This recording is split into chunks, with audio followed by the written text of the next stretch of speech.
Hey, are you overwhelmed and want to declutter and change your habits, but you don't actually know how because every time that you try, you become overwhelmed and then you just give up? I know, me too. Well, not anymore because I've learned the secret to overcoming overwhelm. And today I'm going to share how to overcome being overwhelmed so you can start decluttering and get back your life. And real quick, before we go into the tips, I want to let you know that if you struggle with clutter and chaos, you're not alone and you're not a failure. These are things that happen because of our childhood and because of the systems that were given to us, and the systems are failing us and our trauma is keeping us trapped. So don't feel like you're a failure, don't feel like you're alone. I've worked through these things as well, and that's why I'm here to help you overcome the flight and freeze and move past these habits and build better ones for your subconscious mind so you can become a decluttering master. All right, let's get started. Tip number one is to start with a small and manageable task. I always set a 15-minute timer because a lot can get done in 15 minutes, but it's not a lot of time. So instead of doing an entire room, which just sounds very overwhelming in itself, start small and do one shelf at a time. One shelf is going to be more manageable, it's not as daunting, and when you finish this shelf, you are gonna feel accomplished and able to move forward to maybe 2 shelves within that 15 minutes. Make it fun, make it a game, challenge yourself, and don't be hard on yourself. So just start small and be specific, okay? Tip number 2, we're gonna set clear goals and prioritize.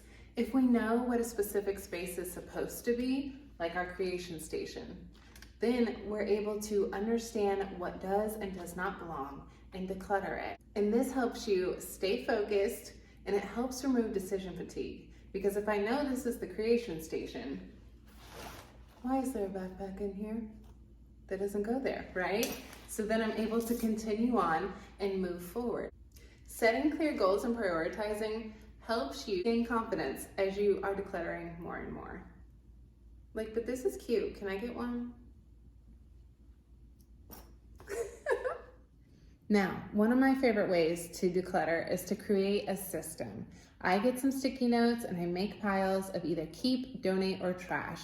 Trash, I legit just throw in a trash bag. Donate, I get black trash bags and I put it in there so I don't get confused between my white trash, which is our actual trash, and something I'm gonna donate later. When donating, you wanna ask yourself a question. 1, can someone else use this?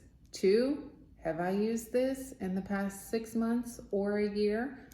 Like if you have holiday stuff that you only bring out during the holiday, did I use it this past holiday? No. Did I use it the Christmas before? No. We can donate it, okay? Now with keep, this is where you know you're gonna keep it for sure. You love the item, you use it all the time. Now, if it's in a place it's not supposed to be, where does it go?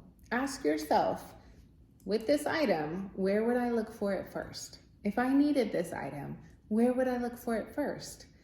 If my drill is on my nightstand, that's not where I'm gonna look for it first. I'm gonna look for it in the kitchen drawer, one of these drawers that are designated for tools, because that's how I operate. But you might look for it, sorry, that's a little pointed. Let's put that down. You might look for it in the garage or in the laundry room. So ask yourself that question when you're deciding to keep something. With this item, where would I look for it first? Utilize the 1 in, 1 out method. Super simple, you get something new, you get rid of something old, or something that you no longer wear or no longer love. This helps maintain the hard work that you've been putting in. That way it doesn't just become a cluttered mess again.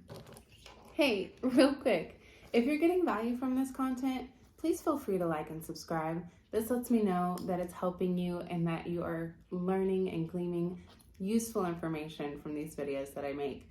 That's my goal in life. I want you to live a better life and not be stressed out by your home or your bakugans. So if you're enjoying it, go ahead and like and subscribe. Now let's get back into the content.